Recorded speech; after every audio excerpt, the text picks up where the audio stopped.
Centrémonos en el simbolismo de la plaza, ¿qué le parece? ¡Tum! Sonaba. Claro, no. ¿Sabe algo de locutor enmascarado? Si yo le contara lo que me contó la tía Maruginia, era como una fruta prohibida. Todo contra la pared.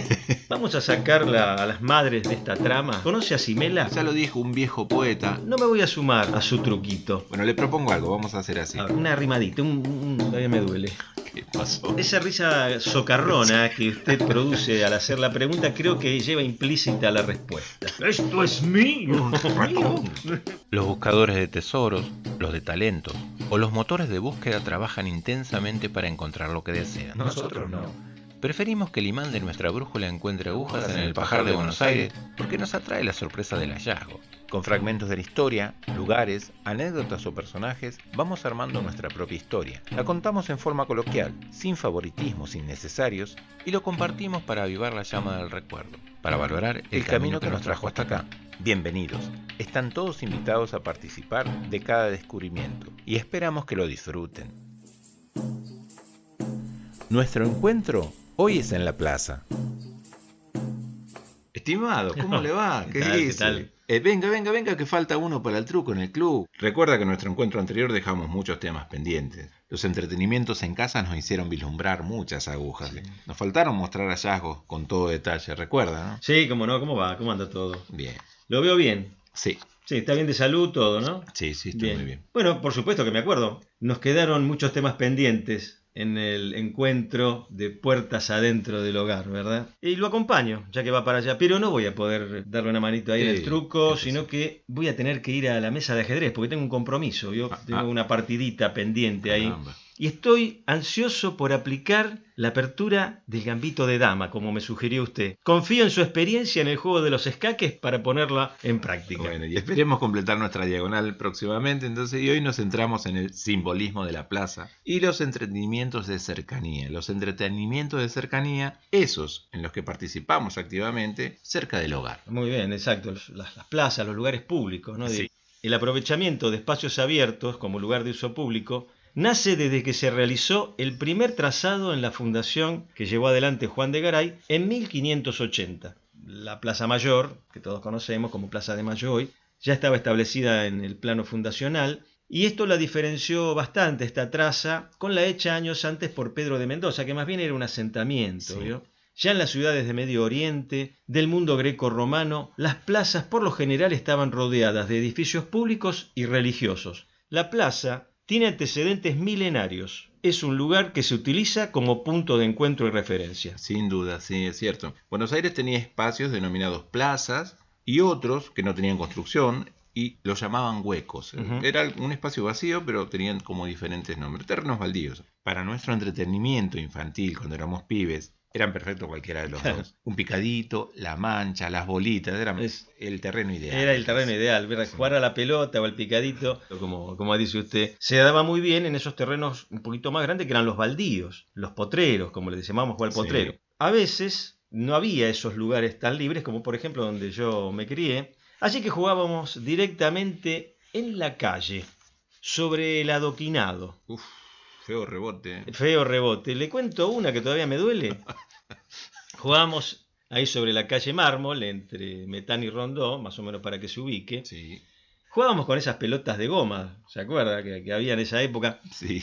La pelota la ponía yo, por eso jugaba, porque creo que si no ni así jugaba. En un momento de un partido veo que la pelota está ahí rebotando, como diciendo: esta es la tuya. De sobrepique es mía. De sobrepique es mía. Y con toda la fuerza que tenía en ese momento le pegué. Ay. Con tanta mala fortuna que en vez de la pelota le pegué al adoquín que sobresalía un poquito. Creo que todavía me duele el dedo gordo del pie derecho de aquella mezcla de cuarzo, feldespato y mica que forma el granito en forma cuadriculada, que realmente hasta hoy ya le digo, me duele el dedo. La tríada de Boedo. Otra tríada de Boedo, cuarzo, feldespato y mica. Marca grabada en el pie. Exactamente. Bueno, volviendo a las plazas, un lugar un poquito más blando, tenían juegos infantiles, obviamente, ¿verdad? El tobogán, la hamaca, los columpios, esa estructura que no todos recuerdan, que era una estructura como cónica, Sí. que giraba alrededor de un poste, bueno, los pasamanos, que eran como esas escaleras horizontales a cierta Sí. altura del piso, el sube y baja, como Catunga, ¿se acuerdan? Sí. Sube y sube, sube y baja. Pensé que decía Catunga con Tursi. No, Se me era mezclan las Catunga cosas. el grupo Ah, pop bien, bien, de los bien. 70. Y, por supuesto, la estrella de las plazas era la Calecita, ¿verdad? Sin Era, duda, sí. y aparte tenía una ventaja la Calecita, que era la única en la cual no demandaba nuestro esfuerzo. Entonces, todo lo demás, sí, el tobogán, el sub y baja, las hamacas, todo Sí. requería esfuerzo físico. Y hoy, las plazas, además de algún juego para niños, tiene juegos para adultos y máquinas para hacer ejercicio.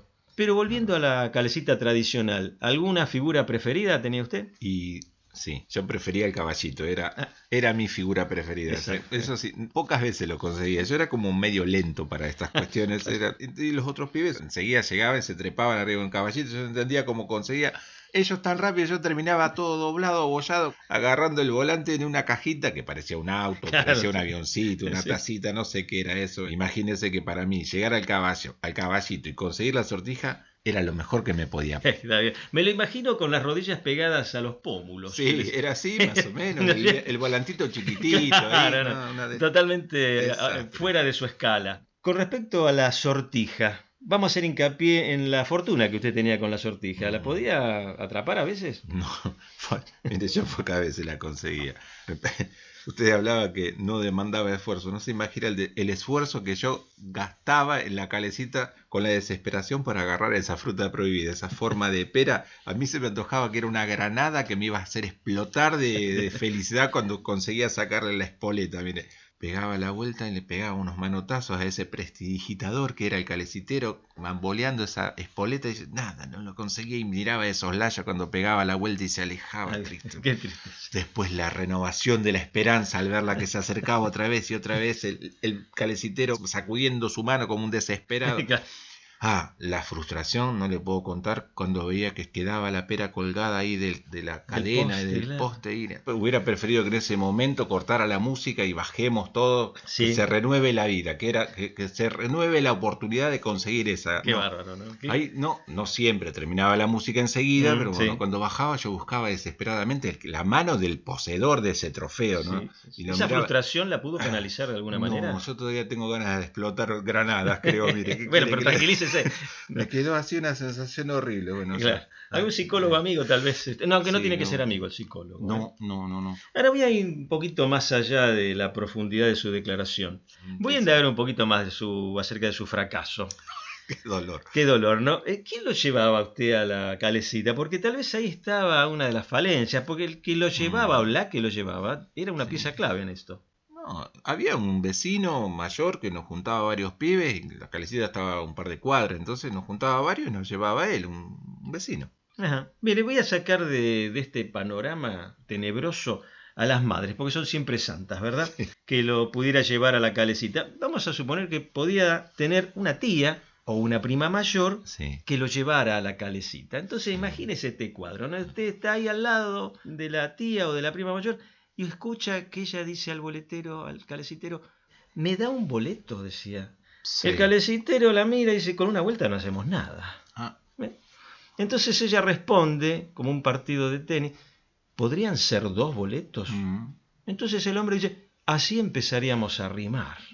con voz sensual, insinuante. Y lo veo. ella con un tono insinuante o sensual, claro, porque con la sortija podríamos extender un poquito más. Caramba. Tal vez una caidita de ojos, y el calecitero, que no era ningún sonso, sabía a quién beneficiar, a ver si le acercaba o no esa... Con el vecino que le interesaba. Al ¿qué le vecino, importaba? claro. Tal vez la próxima, ahora está un poquito crecido usted, pero tal vez si se deja acompañar por la tía Maruchiña, Oh, tal vez ella le pueda pedir este Igual. favor al yo calecitero. la veo siempre con los libros, la tía no creo que salgamos de acá. Ya Sí, está. y vamos a terminar No ahí, quiero por salir favor. de acá, por favor. Hay 55 calecitas en la ciudad de Buenos Aires.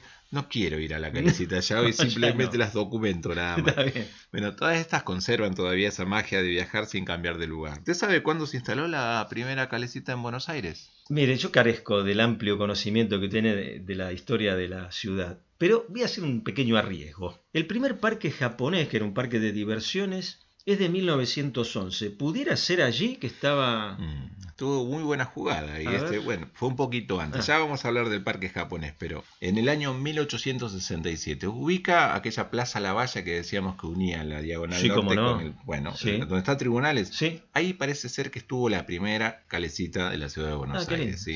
Sí, esa no tenía sortija todavía. Qué macana, qué problema. Para mí hubiera sido un beneficio. Sí, la verdad, hubiera jugado sin tanta presión. Voy a seguir poniendo a prueba su conocimiento. ¿Sabe cuándo se agregó este artilugio de la sortija para beneficiar a alguno de los participantes? Y otra más, ¿cuál fue la última calecita que se instaló en Buenos Aires? Esa la tengo clarísima. Bueno, donde está la documentación de las 55 calecitas de la ciudad, la última se inauguró en el barrio de Saavedra en el 2021, el 2021. ¿sí? Lo de la sortija cuentan que se empezó a usar allá por la década de 1930 como una adaptación de las corridas de sortija, esas que se hacen en el campo. Claro. ¿Sabe a cuál me refiero, no? Sí, esas carreras en las cuales los jinetes, montados en sus briosos corceles, a toda carrera y con un palito del tamaño de un lápiz más o menos en una mano, iban corriendo hasta donde había una soga transversal a la pista, donde pendían unas argollitas. El que lograba ensartar ese pequeño palito en la argollita era obviamente el vencedor. Esa era una de las destrezas criollas que se practicaban en la campiña de Buenos Aires, ¿verdad? Muy bien detallado. Había otras, el rastrín, la carrera de obstáculos o la conocida por todos, cuadrera.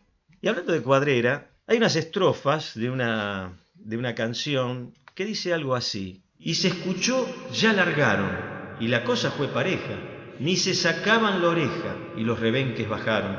Y cuando al final pasaron, entre público y rayeros, y entre aplausos y sombreros que se agitaban de gozo, el juez gritó sentencioso: puesta nomás, caballeros. Claro, debería decir. Para mí campero.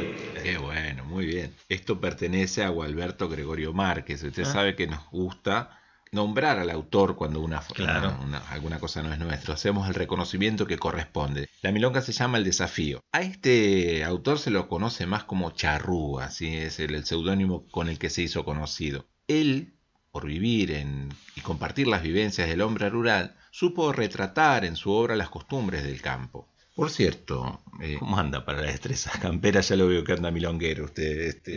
Ese tono sugiere alguna investigación. Yo lo imagino en esas salidas tipo excursión, cuando hacían algún picnic alquilando algún matungo y se lucía como un buen vaqueano. No sé, me lo imagino. Permítame dudar de su afirmación. No voy a dar certeza de ello.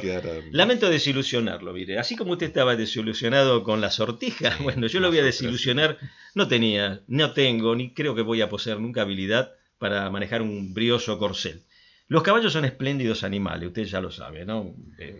Ágiles, son hermosos para mirarlo, pero en mi caso, a la distancia. Mire, yo guardo una distancia prudencial y respetuosa con este tipo de animalito. No estoy para las cuadreras, esas carreras de campo. ¿Sabe por qué se llama así la cuadrera? No. Yo creo que usted sabe, lo que pasa es que por humildad no lo dice. No. Lo que imagino que tiene que ver con la cuadra que trabaja en el campo. La cuadra le llama el lugar donde trabajan, no sé. Bueno, algo de eso hay, mire. Viene de la palabra cuadra, justamente. Y hay un dato interesante. Como dijimos, Garay en 1580 hace el trazado iniciático de la ciudad de Buenos Aires. Iniciático parece como si fuera... ¿Le gustó el término? No. Iniciático tiene que ver con lo mistérico, con lo anfitriónico. Lo proteico. Lo vitamínico. Vamos. Volvamos con Garay. Sí. Él utilizaba una medida castellana que era la vara. Estas varas eran de un poco más de 80 centímetros, 83 centímetros, 6 aproximadamente, lo que cada cuadra tendría unos 120 metros, vamos a ponerle metro más, metro menos de extensión. Bien. Y las cuadreras eran carreras cortas, justamente, que el público vitoreaba y estaba eufórico, como estos que algo leíamos así, como 140 recién. metros la carrera, algo así. Cortita, pongamos, sí. Luego la vara que se utilizó fue una vara de 86,6 centímetros, un poquito más larga que la vara castellana. Y encontré un dato, que por ley 52 del año 1863, la Argentina adopta el sistema métrico decimal. Sí. Tenía como fecha límite de cumplimiento obligatorio a partir del año 1877. Bien. Y le doy otro dato más. ¿Y usted sabe lo que es el cimela?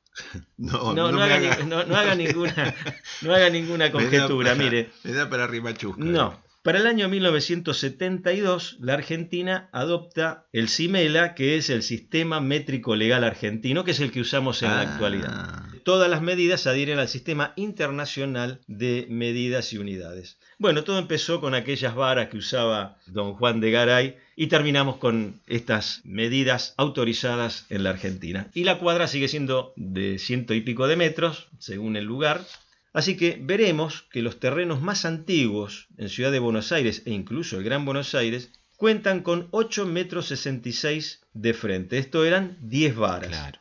Por aquella cuadrícula establecida en aquel dato. Yo no lo tenía claro a eso, no entendía por qué tenían los frentes de las casas esa medida tan absurda, ¿no? Sí. Bueno, entonces, de los caballos solo en la baraja, por lo que veo. Nada de caballos para usted. No. No, lo más parecido a destrezas ecuestres fue, como en el caso suyo, algún caballito de calecita, la calecita del barrio o el Ital Park, que también había alguna calecita. No fue muy frecuentado por mi persona, pero allí también había. Ahí quedó pendiente el tema del parque japonés. Claro, correcto. Fíjese que el tal parque estaba en el mismo lugar que aquel parque japonés que usted nombró, de 1911. Hoy es el Parque Tais. ¿Sí? La entrada del parque japonés, aquel, estaba en Libertador y Callao, exactamente. En el mismo parque, hoy llamado Parque Carlos Tais, en homenaje al paisajista francés que transformó la mayoría de los espacios verdes de la ciudad, entre otros tantos, el jardín botánico. O sea, ese es el mejor ejemplo que hay. Exacto. Como para ir a visitarlo. Vivió ahí el hombre también así. Ese es el parque japonés que usted menciona. Y tengo una curiosidad con esto del parque japonés, parque de diversiones, ¿no? Sí. Así como el Ital Park, era un parque de diversiones. Exactamente.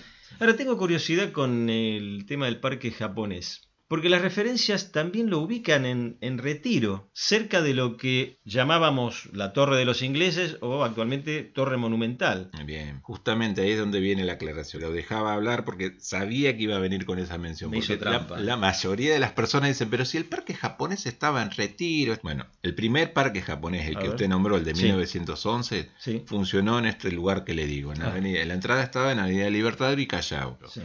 Este funcionó hasta 1930, ¿sí? Ahí se quemó, se incendió, y en el año 1939 se inaugura el nuevo parque japonés, que es el que recuerdan, ¿sí? En el predio que hoy hay un hotel, una cadena de hoteles muy conocida, hasta el año 1961, ahí también lo demolieron. Por eso es la referencia cruzada, bueno, parque japonés y nuevo parque japonés. Así que entonces estos dos parques de diversiones con referencia a Japón, al país del sol naciente. Y vamos a hacer algo que yo deseaba hacer, no confundirlo con el jardín japonés, ¿verdad? Bien, esa es otra de las confusiones que hay. Está muy bien eso está en Palermo, en el Parque 3 de Febrero. Ese es un jardín inspirado en la cultura japonesa, que según parece es el más grande que hay fuera de Japón.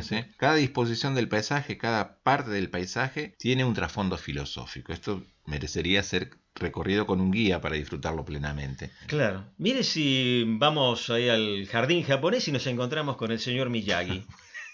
Y resulta que nos da una esponja y otra para decir encerar, pulir y nos tiene todo el día trabajando. Es un jardín que, la verdad, vamos a tratar de que no nos alcance el señor Miyagi para hacernos trabajar. Bueno. Nosotros a veces cuando íbamos a un parque no íbamos con guía, por lo general, alguien que conociera el lugar o cómo llegar. Si teníamos alguna movilidad mejor, tal vez cuando íbamos a algún parque o algún lugarcito así, llevábamos algo de comer, algunas bebidas. No creo que se pueda hacer un picnic en este jardín japonés donde está el señor Miyagi. No sé, a lo mejor si lleva suyo se puede hacer un picnic oriental.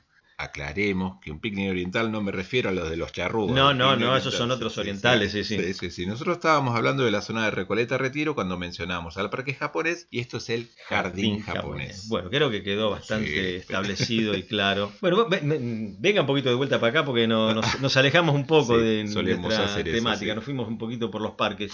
Bueno, un parque de diversiones, un jardín botánico, incluso esos parques inmensos para esparcimiento, seguramente van a requerir otra charla, ¿verdad? Así que volvamos un poquito ahí al barrio, a la plaza y a las instituciones que estaban en cercanías de estos lugares públicos, ¿verdad? Las fuerzas vivas, suelen llamarlas así. Bueno, en los pueblos o en las localidades del conurbano. Usted sabe que mi crianza fue extramuro, ¿no? Sí, aclare lo de extramuros, por favor. Bueno, el Tasquederal Paz es como si fuera la división entre el señor feudal, y los que están afuera. Bueno, yo me crié fuera de la General Paz. Ahí teníamos la municipalidad, cerca de la plaza siempre estaban los bomberos, el club barrial, la sociedad de fomento estaba cerca también, entre otros, ¿no? El bar. el único bar del barrio, o uno o dos como mucho, pero generalmente era uno. Y ahí aprendíamos a socializar un poquito más allá de nuestros hogares. Ahí nos juntábamos con gente que no conocíamos, era del barrio, pero la veíamos, ¿no? Y si bien teníamos, por ejemplo, partidos de trucos en la casa de alguien un fin de semana, los campeonatos se organizaban en el club. Exacto. Tampoco faltaba la mesa con el grupo de amigos, charlando de la vida, el rato de las hazañas, muchas veces magnificadas por el relator. Seguramente, sí. Bueno, es cierto. Los entretenimientos en el buffet del club o en los bares que había en el club, usted sabe que yo iba a un club que era bastante amplio, bastante grande, sí, y tenía buffet y otros bares. Sí, sí. Se parecían mucho, ¿no es cierto?, a estas que usted estaba relatando. Se tomaba algo mientras los padres o los amigos mayores jugaban a la baraja, al dominó, a las damas, al billar. También había pool, aunque era menos requerida la mesa de pool de aquella época. Recuerdo que a mí me llamaban la atención las troneras en red que tenían esas mesas. Sí, sí, sí. Y otra cosa era el cuidado que ponían nuestros mayores al decir, cuidado, pibe, con el tacazo que voy a tirar 3 bandas para hacer la carambola. Sí, sí. Todos nosotros los pibes contra la pared para que no nos alcanzara el tacazo en el ojo, queriendo ¿verdad? Meter la nariz arriba de la mesa. No, correte que voy a... Sí. Bueno, nos pegábamos a la pared como para protegernos. Sí. Pero más allá de todo eso, estaba el metegol para los pibes y los no tan pibes. Y bueno, y las maquinitas esas, no sé, el flipper, esas maquinitas que yo los usaba. ¿A usted le gustaban esos flippers, los fichines? ¿No? Usted sabe que nosotros acá siempre decimos la verdad. No hacemos alarde de otra cosa que no sea la verdad. Sí. Yo, el metegol por sobre todas las cosas. Bueno. Me transformaba cuando... Hay una especie de... había una metamorfosis, como la mariposa, ¿verdad? He llegado a golpear a mi compañero de mesa por algún error cometido que yo consideraba que no debía haber cometido, ¿verdad? Caramba. Y le voy a dar un dato que me gusta compartir. Mi jugador predilecto era mi wing derecho. Cuando jugaba yo adelante, bien, cuando era el forward, mi wing derecho, al que yo cariñosamente llamaba Escota, el gringo Escota, en honor justamente a este gran goleador que vistió la casaca azulgrana, con un detalle: en el año 1975 convirtió 60 goles en una sola temporada. Récord aún no alcanzado por nadie, y nadie lo va a alcanzar. Porque si alguien llega a 59 voy y le quiebro las piernas. Ese era mi gringo Escota, que hizo más de 60 goles por temporada, ¿verdad? Este hacía pisadita a gancho, nunca molinete, nunca con gol del medio. Ese era mi jugador estrella. Bueno, según nos contó la tía Marugiña, el metegol, lo que nosotros llamamos metegol, nació con el nombre de futbolín en el año 1937 en España. Lo inventó Alejandro Campos Ramírez, un gallego anarquista además, conocido como Alejandro Finisterre. Contó detalles de la vida de este hombre que son uno de esos personajes dignos para hacer una película. Muy bien. ¿Tiene algo con los anarquistas usted? Sí, un afecto muy cercano. Bien, sí, porque siempre los menciona. Bueno, sí. Bueno, con respecto a hacer una película, se hizo una película de animación inspirada en un cuento de Fontana Rosa llamado Memorias de un wing derecho. Sí. Y cuando me enteré de esto, lo sentí idéntico a mi jugador preferido. El gringo tenía que haberse llamado la película. Sí, yo creo que sí. Mire, yo supongo que Fontana Rosa, el negro Fontana Rosa, debía haber sido un hábil practicante del fútbol de mesa. Lo nombro en pasado porque nos dejó en el año 2007. Verdad, sí. Él había nacido un 26 de noviembre de 1944. Por él se conmemora el Día Nacional del Humorista cada 26 de noviembre. Bien. Bueno, además de ser un asiduo del bar El Cairo, el que está en Rosario, en sus relatos inmortalizó la mesa de los galanes, que se inspira en esos amigos de la mesa de un bar, ¿no? Exacto, muy bien. Allí en esas mesas se gestaron infinidad de amistades, anécdotas o reflexiones de vida en torno a la mesa de un bar o en el buffet del club, de las cuales dan cuenta varios tangos y milongas. Sí, hacemos un pequeño ping-pong. Estamos listos. Haz de cartón, con letra de Roberto Barbosa, conjuga esa escena de las anécdotas en el bar que desenmascara a un veterano cuando escucha lo que el otro cuenta. Sí. Y bueno, ¿qué pasa? Que naipe marcado, otro tango, cuando ya es junado, tiende a rajar. Claro, exactamente. Y acá casi nos ponemos de pie para mencionar Monte Criollo, con letra de nuestro querido Homero Mansi, que usa el juego de cartas como metáfora de la vida. Y permítame esta licencia: 40 cartones pintados con palos de ensueño, de engaño y amor. La vida es un mazo marcado, baraja los naipes, la mano de Dios. Qué impresionante eso, sí, muy lindo, che. Bueno, yo recuerdo ahora algo de Francisco García Jiménez, otro inmenso, ¿no? Sí, Suerte loca, y a mí Sí. me gustaba esa frase que decía, al saber lo llaman suerte. Está muy Yo bien. aprendí viendo trampear, me decía el tipo.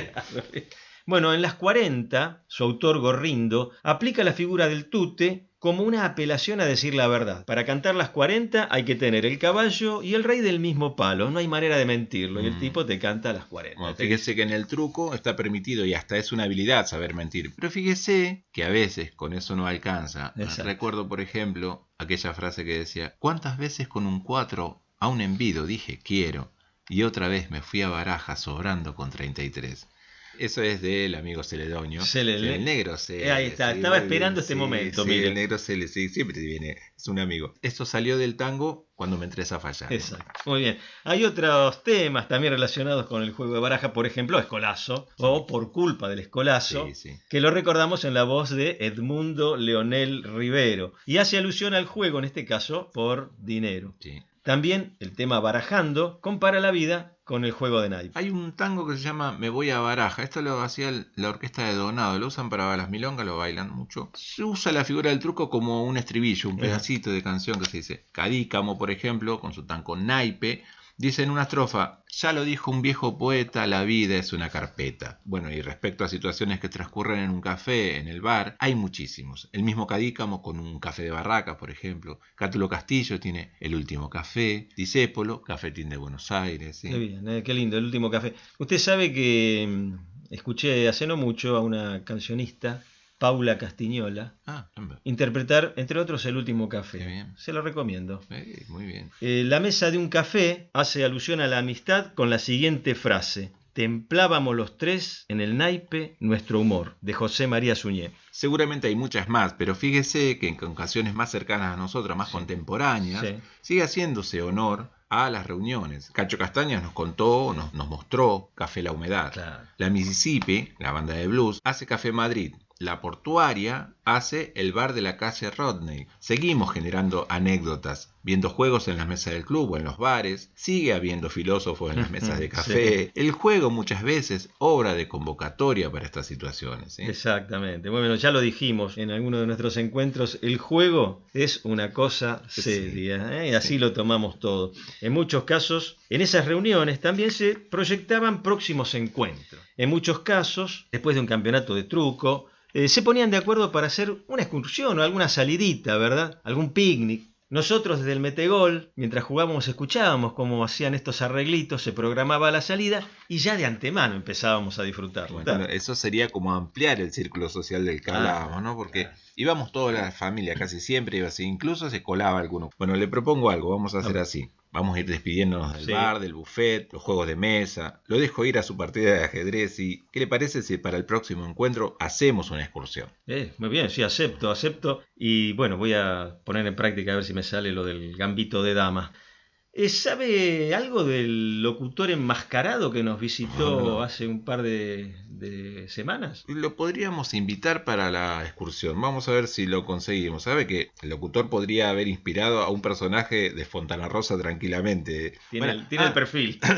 Sí, exactamente. La película que mencionó, que estaba basada en un cuento de Fontana Rosa, se llama Metegol. Cierto. Le cuento que fue inaugural porque hizo masiva la producción con animación tridimensional. Los actores tradicionales tienen que trabajar principalmente con su interpretación vocal. No es nuevo esto, claro, porque los dibujos animados ya tenían los actores de voz y muchos nos quedaron impregnados en la memoria. Sin ir más lejos, los personajes de García Ferrer. ¿Sí? Claro, ¿cómo olvidarse de los personajes? ¿Cómo olvidarse del Arguirucho? Blama fuerte que no te escucho. Sí. O del profesor Neuru, ¿se acuerda? Decía, no, esto es todo mío. Sí. De Pucho, con el Pucho bandoneón y se ponía a cantar un tanguito. Todos estos personajes de la animación local, como bien dijiste, de García Ferré, todas son creaciones de Pelusa Suero, Pedro Domingo Suero, Este locutor también, o actor de voz, también le puso voz a Clemente, aquel ya mítico, legendario personaje de la historieta de Caloi. Sí, bueno, vuelven a aparecer los personajes de historieta. Bueno, creo que me parece que vamos a hacer la excursión y mientras tanto vamos a ir hablando algo de ellos también. En este caso lo prometido es deuda, espero que su apertura de Gambito de Dama surta efecto y nos encontramos en unos días. ¿Sí? Muy bien. Hasta luego, amigos. Creo que hacemos una dupla infalible, imparable, invencible, insoportable, supongo. Nos vemos. Bueno, me alegro que te haya interesado, porque la verdad que es así tal cual lo definís, es muy bueno. Y bueno, con respecto a todas las palabras comenzadas con in, podemos obviar la última, compañero, eso de insoportables. Acá me hacen un gesto como que no, que esa es la que hay que incluir especialmente, pero bueno, nosotros como somos humildes, vamos a rescatar las 3 primeras y recuerde usted siempre que la modestia nos hace grandes. Gracias por suscribirse. Muchas gracias por los comentarios que hicieron también. Si les gustó, por supuesto, pónganle el dedito para arriba. Un corazoncito sería genial. Compártanlo, coméntenlo. Y si hay alguien al que le tengan bronca y como no les gustó, los quieran hacer sufrir, es también bienvenido. Gracias.